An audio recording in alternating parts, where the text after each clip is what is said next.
Chennai Silk Saree Sale. Latest collections at unbelievable prices. Up to 50% offer or branded gifts. Srinagar, Velachery, Cropate and Thiruvallur. 2026 சட்டமன்ற தேர்தலுக்காக அதிமுக கூட்டணியை வலுப்படுத்த முயற்சிகளை மேற்கொண்டு வரும் எடப்பாடி பழனிசாமி தற்போது நாம் தமிழர் கட்சியின் சீமானுக்கும் தமிழக வெற்றி கழக தலைவர் விஜய்க்கும் நேரடி அழைப்பு விடுத்திருக்கிறார். இருவரும் இந்த அழைப்பை உடனடியாக நிராகரித்திருக்கின்றனர். 2011ஆம் ஆண்டு சட்டப்பேரவை தேர்தலில் ஜெயலலிதாவுக்கு முழு ஆதரவை தந்தார் சீமான். அப்போது மக்களிடம் பெரிய செல்வாக்கில்லாத கட்சியாகவே நாம் தமிழர் கட்சி இருந்தது. இலை மலர்ந்தால் ஈழம் மலரும் என்று ஜெயலலிதாவுக்கு ஆதரவாக இரட்டை இலை சின்னத்துக்கு சீமான் வாக்கு சேகரித்தார். இங்கே இலை மலர்ந்தால் அங்கே ஈழம் மலரும். அந்த சட்டமன்ற தேர்தலில் தான் நடிகர் விஜயும் தனது தந்தை S.A. சந்திரசேகருடன் சென்று ஜெயலலிதாவுக்கு முழு ஆதரவு தந்தார். அத்துடன் நிறுத்தாமல் தனது விஜய் மக்கள் இயக்க நிர்வாகிகள் அதிமுகவுக்கு வாக்களிக்க வேண்டும் என்றும் கேட்டுக்கொண்டார். அந்த தேர்தலில் அதிமுக கூட்டணி அமோக வெற்றி பெற்றது. ஜெயலலிதா முதல்வரானார். அப்போது ஜெயலலிதாவை நேரில் சந்தித்து வாழ்த்து தெரிவித்த பின்னர் செய்தியாளர்களுக்கு பேட்டி அளித்த விஜய் புரட்சி தலைவி அம்மாவின் ஆட்சி அமைய தான் அணிலாக இருந்ததை எண்ணி மகிழ்ச்சி அடைவதாக கூறினார். 2011 சட்டமன்ற தேர்தலில் அதிமுகவுக்கு நேரடியாக ஆதரவளித்த சீமான் மற்றும் விஜய் 2026 சட்டமன்ற தேர்தலில் அதிமுக கூட்டணியில் இணைவார்கள் என்ற பேச்சுகள் அவ்வப்போது அரசியல் வட்டாரத்தில் எழுந்து வந்தாலும் அதனை இரு கட்சிகளும் மறுத்து வருகின்றன. இந்த நிலையில்தான் 2026 சட்டமன்ற தேர்தலில் திமுகவை வீழ்த்த அதிமுகவுடன் சீமான் மற்றும் விஜய் கைகோர்க்க வேண்டும் என்று வெளிப்படையாக அழைப்பு விடுத்திருக்கிறார் எடப்பாடி பழனிசாமி. அடுத்த சில மணி நேரங்களிலேயே நாம் தமிழர் கட்சியும் தாவேக்கவும் எடப்பாடி பழனிசாமியின் அழைப்பை நிராகரித்திருக்கிறார்கள்.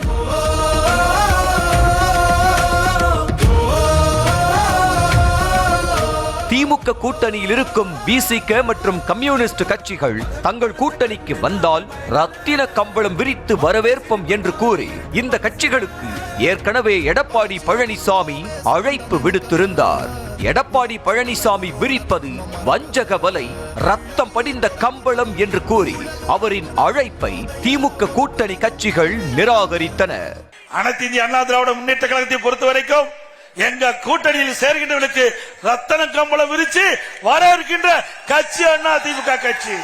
இந்த நிலையில்தான் தற்போது எந்த கூட்டணியிலும் இடம்பெறாமல் இருக்கும் தாவேக மற்றும் நாம் தமிழர் கட்சிக்கு எடப்பாடி பழனிசாமி நேரடியாக அழைப்பு விடுத்திருக்கிறார். ஆனால் தாவேக தலைவர் விஜய் தான் முதல்வர் வேட்பாளர், தாவேக தலைமையில்தான் கூட்டணி என்று அக்கட்சி செயற்குழு கூட்டத்தில் தீர்மானம் நிறைவேற்றப்பட்டுள்ளது. நாம் தமிழர் கட்சியின் சீமானோ எந்த கட்சியுடனும் கூட்டணி இல்லை, கடந்த தேர்தல்களைப் போல 234 தொகுதிகளிலும் தங்கள் கட்சி தனித்தே களமிறங்கும் என்று உறுதிபட தெரிவித்திருக்கிறார். திமுக கட்டமைத்திருக்கும் கூட்டணிக்கு நிகராக பிரம்மாண்ட கூட்டணியை அமைக்க கடந்த 3 தேர்தல்களில் முயன்று கூட்டணியும் அமைத்தார் EPS. ஆனால் அந்த கூட்டணிகள் தோல்விகளை கொடுத்தன. இப்போதும் பலமான கூட்டணியை அமைக்க வேண்டிய கட்டாயத்தில் இருக்கிறார் EPS. அதனால்தான் தனது தேர்தல் சுற்றுப்பயணத்தில் ஒவ்வொரு ஊரிலும் ஒரு கட்சிக்கு அழைப்பு விடுக்கிறார். கூடவே அதிமுக கூட்டணிக்கு ஒரு பெரிய கட்சி வரப்போகிறது என்று சஸ்பென்ஸ் வைத்தும் தொண்டர்களை எதிர்பார்ப்பில் ஆழ்த்துகிறார் EPS. புரட்சி தலைவி வழி புலியனவே நடந்தவன். தமிழகத்தின் முன்னாள் முதல்வர், இந்நாள் எதிர்க்கட்சி தலைவர், 30 ஆண்டுகள் தமிழகத்தை ஆண்ட கட்சியின் பொதுச் செயலாளர் என்ற அந்தஸ்தில் இருக்கும் EPS வெளிப்படையாகவே கூட்டணிக்கு அழைப்பு விடுக்க அதை நிராகரிக்கும் கட்சிகள் கூறும் காரணம் அதிமுகவின் பாஜக கூட்டணிதான். இந்திய அளவில் பலம் பொருந்திய மற்றும் மத்தியில் ஆளும் கட்சியான பாஜகவுடன் அதிமுக கூட்டணி வைத்திருப்பது பிளஸ் தான்.